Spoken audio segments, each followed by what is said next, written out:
Some of the funniest movies out there are also some of the least profitable. Just ask Luke Wilson. From a raunchy summer camp classic to a heartfelt tale about sex dolls, these comedy flops lost money but gained plenty of fans.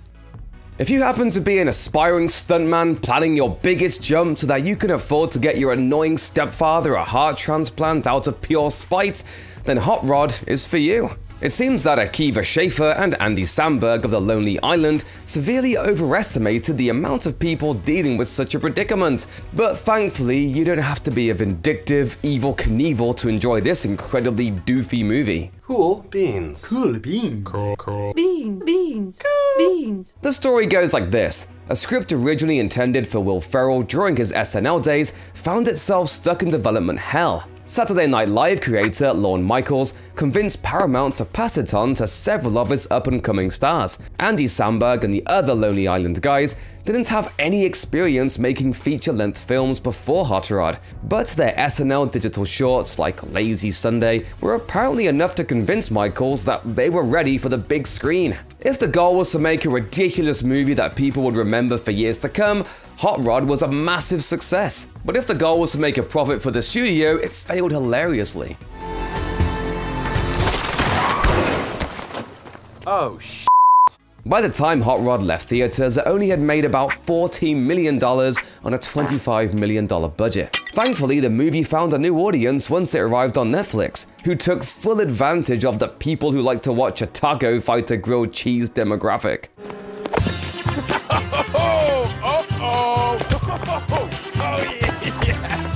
Everyone who doesn't suck loves the badass rock and roll stylings of Tenacious D. This is it. Don't make a sound unless it's a masterpiece.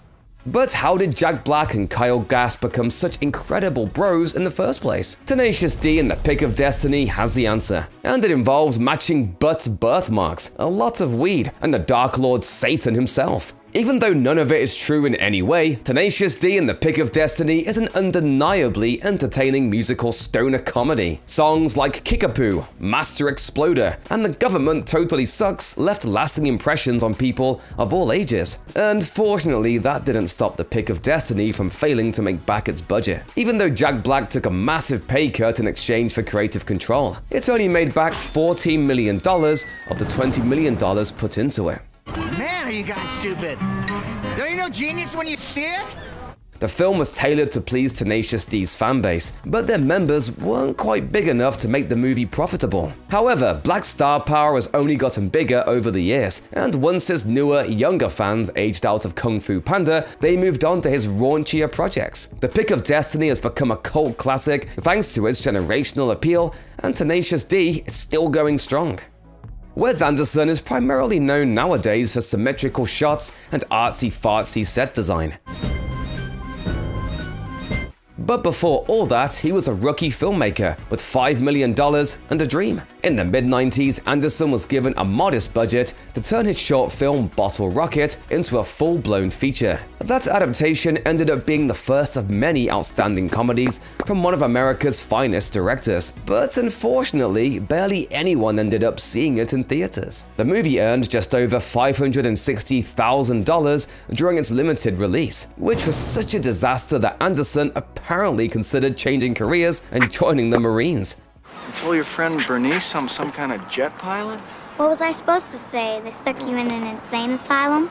That didn't stop Bottle Rocket from becoming one of the most influential comedies of the 90s. Not only was it Anderson's first feature, but it also introduced the world to both Luke and Owen Wilson. The brothers star as two friends who definitely look like two brothers, and who decide to embark on a crime spree. Naturally, chaos ensues. What are you putting that tape on your nose for? Exactly. Without Bottle Rocket, we wouldn't have Lightning McQueen or Hansel from Zoolander. So if you grew up watching Owen Wilson play your favorite characters, you have Wes Anderson to thank. Climbing the corporate ladder is something that business professionals usually have to work on for decades. I'm only 300 Looper videos away from Employee of the Month! But in the Hudsucker Proxy, Norville Barnes goes from mailroom clerk to company president in a single day. He's been hired as part of a stock fixing scam, but he won't let that stop him from getting the company to produce his grand idea for a new invention. Yes, sirree, this is my ticket upstairs. You know, for kids. People expected big things from the Hudsucker Proxy. After all, it was the newest project from Joel and Ethan Coen. Their first two films, Blood Simple and Raising Arizona, were both good and profitable. But the next two, Miller's Crossing and Barton Fink, didn't manage to recoup their budgets despite being critically acclaimed. The Hudsucker Proxy was supposed to be the film that turned things around, but it ended up being the worst investment of them all. It made less than $3 million domestically, even though it took somewhere between $25 million and $40 million to produce. The Coens ended up having to wait until their next film, Fargo, to break the losing streak. You see something down there, Chief? No, I just think I'm gonna barf. That doesn't mean that the Hudsucker Proxy isn't an enjoyable watch. It's still full of that trademark Coen Brothers charm. Would an imbecile come up with this? I designed it myself. It might sound crazy now, but it's true. Scott Pilgrim vs. the World was a box office bomb. Is Scott here? You know what? He just left. Considering how popular the story of an awkward bass player versus his girlfriend's 7 evil exes has continued to be for all these years, you'd be forgiven for thinking that it broke $100 million. But it didn't even get half that. You know what really sucks though? What? Everything. Released alongside movies like The Expendables and Eat, Pray, Love, Scott Pilgrim vs. the World finished 5th in its opening weekend. By the end of its run, it was unable to recoup its $60 million budget, making less than $50 million at the worldwide box office. We are a sex bomb. We are here to make money and sell out and stuff. It's hard to say what exactly went wrong. With colorful actions, hysterical gags, and everyone from George Michael Bluth to Captain America in the cast, Scott Pilgrim was poised to be one of the biggest success stories of the year. Not even director Edgar Wright's use of comic book and video game sound effects and graphics made the film stand out upon its release. But given the popularity of other action comedies in recent years, it's easy to come to the conclusion that Scott Pilgrim vs. the World was simply ahead of its time. Nowadays, Scott has finally gotten his flowers, and an animated series on Netflix too. I feel like I learned something. Which would be great if I wasn't dead. Director David Wayne has built a career out of making Paul Rudd movies. 5 of his 6 feature films starred a famously ageless actor. The very first one was Wet Hot American Summer, a film that would have had an unbelievably impressive cast if it was released a few years later. Bradley Cooper, Elizabeth Banks, Michael Ian Black, Amy Poehler, they all played horned-up camp counselors in this thing. What do you say, team? It sounds like pretty well-worn territory. The whole thing feels kind of trite. I say we forget it. Is that how everybody feels? Yeah. Wet Hot American Summer dealt with pretty much every possible roadblock a film can encounter after it's already been made. It premiered at the 2001 Sundance Film Festival, but failed to attract a distributor, probably thanks to the poor audience reception. Wayne told Entertainment Weekly a decade later, "You could have heard a pin drop in the audience when we screened it." Wayne also revealed that he eventually received an offensively low offer from USA Films, but decided to take it rather than let his film go unreleased. The $1.8 million film ended up making less than $300,000 in ticket sales, earning scathing reviews from critics in the process.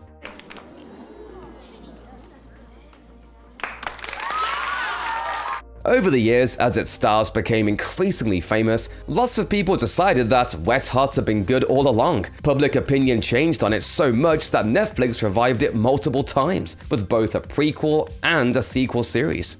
Have a great winter. I'm gonna go hump the fridge. What? Richard Linklater made waves in the world of independent film with his micro-budget debut, Slacker. So naturally, he got snapped up by the studio system. His first feature with more than $25,000 put into it was Dazed and Confused. You cool, man? Like how? Okay. But clashes between Linklater's established crew and the studio's people created tension on set. Linklater notably had limited control over the film's marketing strategy, and when the distributor tried to sell it as a stoner flick, he wasn't happy about it. The older you do get, the more rules are gonna try to get you to follow. You just gotta keep living, man. L-I-V-I-N.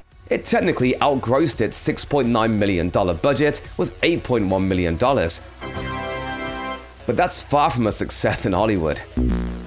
Despite all the studio meddling, critics seem to appreciate Dazed and Confused for what it is, a nostalgic and authentic portrayal of the 70s experience. Linklater wrote in his diary, "I find some zen moment in here somewhere. There will be rather lame marketing, and then there will be a film for all time, ready to reach whatever audience feels disposed to find it." Sure enough, teenagers from each successive generation have discovered Dazed and Confused, finding it relatable no matter how many years it's been, and no matter how much money it's made.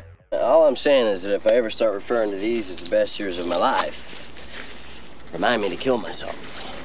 What happens when everyone in the United States is a total moron? Just ask Mike Judge, who showed what that might look like in the polarizing 2006 film Idiocracy. Luke Wilson stars as Joe Bowers, an army librarian who's special in exactly one way. He's the most average individual in the American military. As a result, he's put into suspended animation for a scientific experiment and promptly forgotten about for 500 years. When he wakes up in 2505, he finds that America has become a dumb dystopia, fueled by overconsumption, and he's the smartest man alive. Yeah, I know this place is pretty good. I went to law school here. In Costco? For some reason I can't quite put my finger on, Idiocracy had a resurgence in popularity during the final months of 2016. But before that, it took a while to make a splash. When it dropped back in 2006, it only made around $495,000. That definitely had something to do with the nearly non-existent marketing campaign and undersized theatrical run of just 130 screens. If you've seen Idiocracy before, it was probably on streaming, on DVD, or on Comedy Central at 2 a.m. Hold on. Even Tom Rothman, the executive who doomed Idiocracy to fail, has since admitted that he made the wrong decision. As he told the New York Times 11 years after the film's release, "Idiocracy is entirely my fault. It's been said that Mike Judge was able to predict the future with Idiocracy. He was just off by about 490 years. The mid to late 2000s saw a massive rise in quirky, feel-good indie comedies, but few of them were willing to get as weird and uncomfortable as Lars and the Real Girl. Ryan Gosling plays Lars, a touch-averse man who finds love in the unlikeliest of places. www.realdoll.com. Hey, that's where I found my girlfriend. I'm joking, I'm gonna use that. You can if you want to. Not only has he fallen head over heels with a sex doll named Bianca, but he's become convinced that she's a real person. And before long, everyone in town is going along with it. The school board meeting. Bianca got elected, so... That's great. This bizarrely heartwarming and often emotional story somewhat stretches the definition of comedy. But Lars and the Real Girl manages to get his fair share of laughs out of Gosling's mannerisms and a few sex doll slapstick scenes. Oh my god. And so he's crazy, right? He's crazy. Karen. The concept may have been just a bit too outlandish for the average moviegoer though, as it fell about $1 million short of making back its $12 million budget. It probably would have gotten over the line if it had a larger theatrical release, as it only reached a maximum of 321 theaters during its run. Regardless of its earnings, Lars and the Real Girl is definitely worth a watch if you just can't get enough of Ryan Gosling falling in love with plastic. I thought I might stay over tonight. Why? Because we're girlfriend-boyfriend. When he's not busy accosting strangers on the streets of New York City, Billy Eichner is usually busy providing his unique voice to shows and movies, and I mean that literally. Oh my god, they cannot stop voguing! They cannot stop voguing! Excuse me, I know you're voguing, but can I please go home? Eichner isn't just an actor. He also worked with director Nicholas Stoller to write the 2022 romantic comedy Bros, which was marketed as the first studio comedy with an almost entirely LGBTQ+ cast.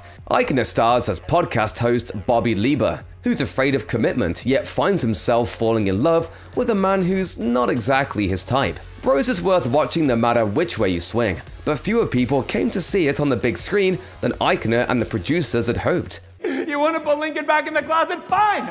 I'll put him back in the closet! I'll put him back in the closet! The movie grossed just under $15 million on a $22 million budget, and Eichner took it personally. He went to the website formerly known as Twitter to vent his frustrations after a dismal opening weekend. posting, "Even with glowing reviews, great Rotten Tomatoes scores, an A cinema score, etc., straight people, especially in certain parts of the country, just didn't show up." Whether or not straight people are to blame for the poor performance of Bros is still a heartwarming rom-com that's worth checking out on streaming.